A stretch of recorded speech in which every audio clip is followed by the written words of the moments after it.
Hola, profe, soy Daniela Yasmín de sexto A y el día de hoy le vengo a exponer mi galería, la cual lleva como título Gobiernos totalitarios.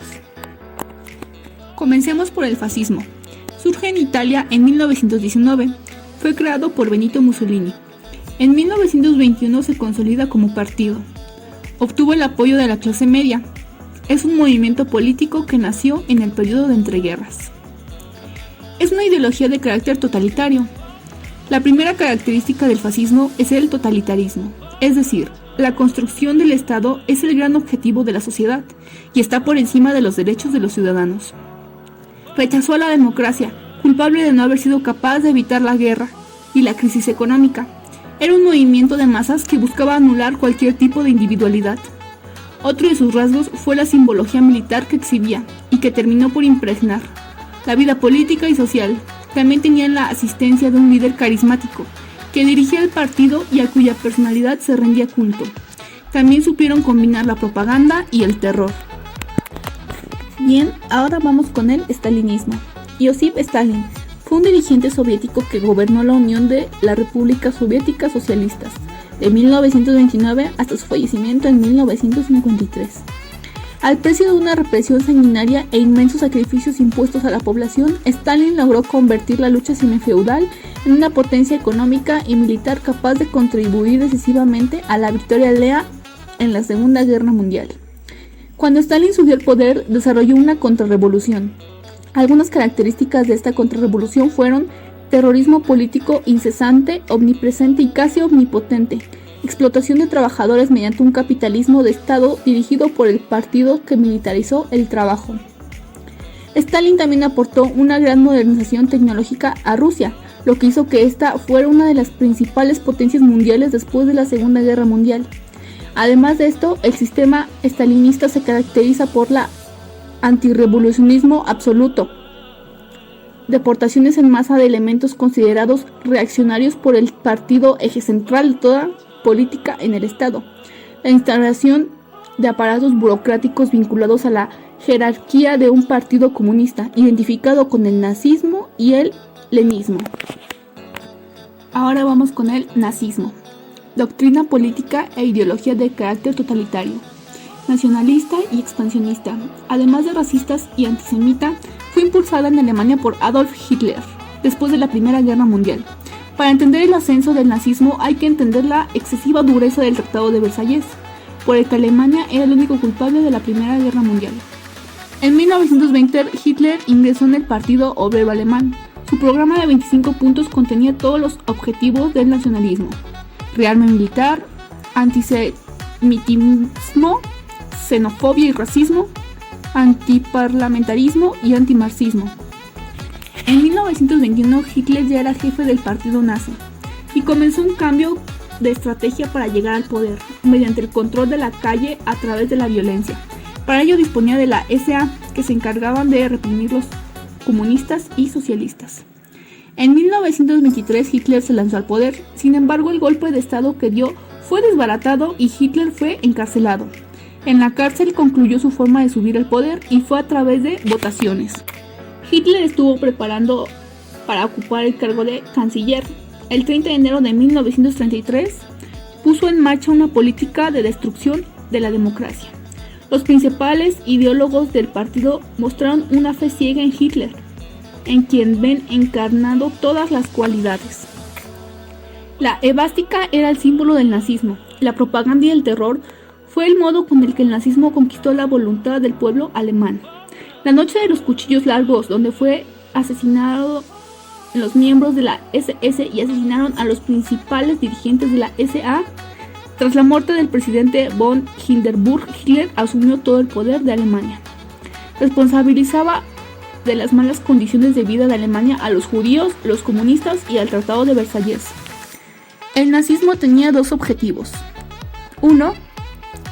La autarquía. Para el nazismo toda nación era enemiga, así que era la única forma de garantizar la independencia nacional. Una política exterior muy agresiva. Alemania quería conquistar muchos otros territorios.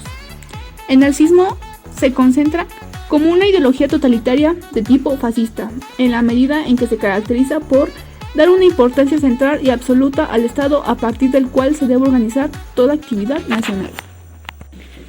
Bien, ahora vamos con franquismo.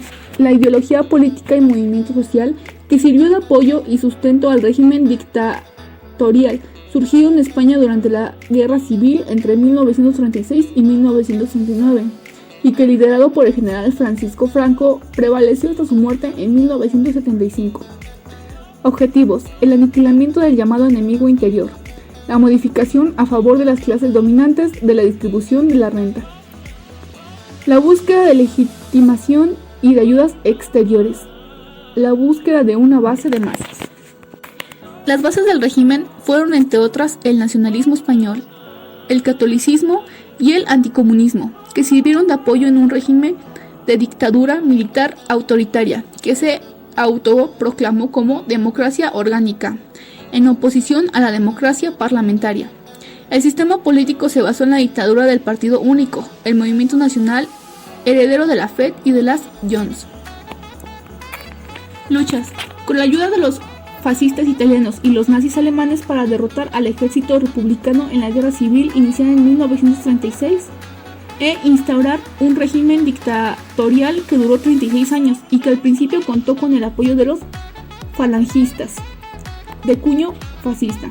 La alianza entre Hitler y Mussolini, conocida como Eje Berlín, Roma, fue un paso previo al inicio de la Segunda Guerra Mundial. Algunas características de este gobierno son: la oposición a la República deposita el poder en el general Franco, creará un Estado autoritario, ausencia de constitución sustituida por las leyes fundamentales, inexistencia de partidos, creación del movimiento nacional y decreto de unificación de 19 del 4 de 1937. La concentración de poder en la persona de Franco. El jefe de Estado puede dictaminar normas jurídicas sin deliberación del Consejo de Ministros. Y existencia de familias políticas, falange, católicos, monárquicos y los tecnócratas. Por último, el totalitarismo japonés. Empezó en el año de 1905. Tenía como líder a Hideki Tojo, general y primer ministro de Japón durante la Segunda Guerra Mundial. Las luchas más importantes de este movimiento o tipo de gobierno totalitario fue su guerra interna por la supremacía del ejército japonés como autoridad máxima y las guerras junto a los fascistas, nazis y francos en la Segunda Guerra Mundial. También se encuentra la guerra contra China por el poderío como potencia asiática, pocos años antes de la Segunda Guerra Mundial. Las guerras contra China y Rusia fueron guerras totales y requirieron un énfasis nacionalista en el sentimiento patriótico. A partir de este periodo, el santuario de Yasukuni-Jinja se convirtió en el centro del nuevo sentido patriótico. Durante la década de 1920, el establishment se organizó conceptualmente de la siguiente manera: nobleza y aristocracia, comerciantes industriales, militares y clanes de grandes terratenientes. Los logros de este gobierno fueron la unión al grupo del eje en la Segunda Guerra Mundial, el dominio militar en Japón de una duración de más de 40 años, gran poderío y dominio de territorios asiáticos y algunos europeos durante la Segunda Guerra Mundial, el dominio sobre China para consolidarse como máxima potencia asiática. Bueno, profe, eso ha sido todo. Espero le haya gustado mi exposición y adiós.